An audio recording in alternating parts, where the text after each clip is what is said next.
մենք պետք է ձեր օգնությամբ կամ միասնաբար փորձենք ոչ թե գյուղերի այն տենդենսը, որ ուրբանիզացիա են կոչում, որը հայաթափել է սահմանամերձ գոտին,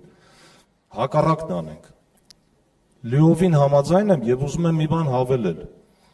Մենք հավանաբար պետք է այդ երիտասարդ ընտանիքներին, որոնք նոր են ամուսնանում, այո, այդտեղից պետք է սկսել, իրենց համար այնպիսի պայմաններ ստեղծենք, որ մնան գյուղում եւ գրավիչ լինի, նույնիսկ քաղաքից գնան այնտեղ։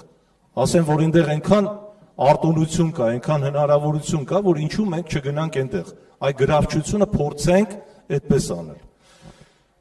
Ուզում եմ անդրադառնալ հետևյալին, չգիտես ինչի մթերումների համակարգը Հայկոպը վերացրեցին անհասկանալի պատճառով։ Ես ուսումնասիրել եմ, Հայկոպը սոցիալիզմի հետ հեշտ կապ չունի։ 1904 թվին է ստեղծվել։ 1904 թվին։ Եվ մինչև այսօր կա միջազգային կոոպերացիա, որին կարող է Հայաստանը ճիշտ կազմակերպվելու դեպքում, այդ մթերումների համակարգի հետ ճիշտ նորովի, ոչ ոք չի ասում գնանք հետ, նորովի կազմակերպվի։ Կարող ենք նաև միջազգային համագործակցության մեջ ինտեգրվել։ Եվ այն ինչ որ մենք պետական բյուջեից տարիներ շարունակ ակնկալում ենք, որ պետությունը այդ սուղ միջոցներից պետքա տա, նաև զրո հարկը փոքր բիզնեսի համար, այստեղ եւս համաձայն եմ։ Ես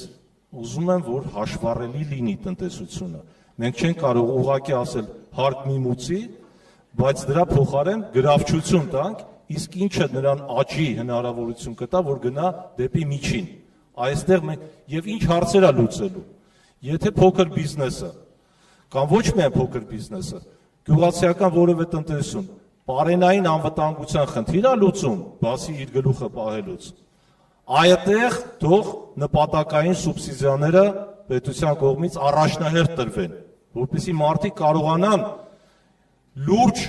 բեկում մտցնել գյուղատնտեսության մեջ եւ կամաց այդ 60%-ից ավելին անդադ ասում ենք գյուղատնտեսական նշանակության հողերը չեն օգտագործվում, սրանք կամաց բերենք շրջանառություն։